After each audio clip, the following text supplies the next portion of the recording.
La suite à présent de nos reportages sur mai 68, une période marquée notamment par un mouvement non violent, les hippies. 40 ans plus tard, que sont-ils devenus? Une de nos équipes s'est rendue en Provence, dans une des dernières communautés hippies d'Europe. Reportage de Renaud Ewa et Samy Osni.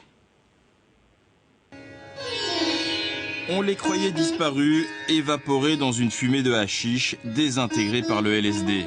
Il reste pourtant une communauté hippie en France. Elle a accepté pour la première fois d'ouvrir ses portes à une caméra. La communauté. Venez, je vais vous montrer.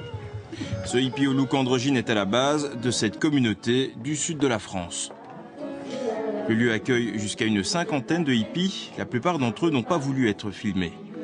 La maison est ouverte à tous. C'est une communauté de passage. On y reste le temps qu'on veut. Les communautés fixes, on a vu dans les années 70 que ça marchait pas. Ça se cassait la gueule au bout de 4 ans, 4-5 ans. Ça tenait jamais. Donc on a fait les premières maisons de passage à San Francisco, on les a essayées. On a vu que ça marchait très bien. Donc moi j'ai fait la même chose en France. Comment vous êtes devenu hippie? C'est une espèce de sensibilité qu'on a à la vie, à la nature, aux spiritualités, aux philosophies orientales aussi, c'est vachement important. Donc c'est quelque chose qu'on a en nous et qu'on a envie de partager au maximum avec un maximum de personnes. Pour vivre, la communauté élève ses poules et vend aussi quelques babioles au marché. Mais c'est surtout Sylvain, ancien mannequin professionnel, qui assure la survie financière de la communauté. Je suis pas du tout égoïste, je pense jamais aux autres. Je pense à moi, je pense à mon équilibre, je pense à écouter mon cœur avant tout. Et donc, à partir de là, on est capable de tout, quoi. L'amour, c'est ce qu'il y a de plus fort.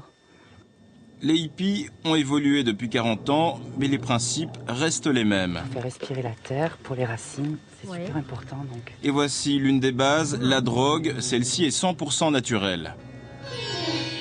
On a quelques plants de cannabis et de temps en temps, ça nous arrive de fumer entre nous quand on est nombreux, quand on fait des réunions. C'est un signe de paix, ça nous permet aussi de nous découvrir son moi intérieur et d'être en accord avec la nature aussi. C'est la nature qui nous le donne.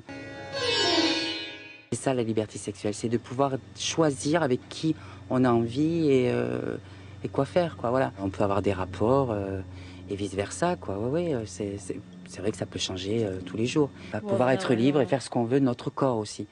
Être nu, se baigner nu, pas obligé de porter des maillots de bain ou des trucs comme ça, c'est ridicule, quoi. Ici, on est soi-même et on n'est pas jugé, on est très bien. Entre nous, on se retrouve. Retrouver des gens qui pensent comme nous, sans être jugés, quoi. Ça, c'est super important. Dans cette communauté hippie, le temps semble s'être arrêté dans les années 60 ou 70, mais le message n'a pas changé non plus. Peace and love.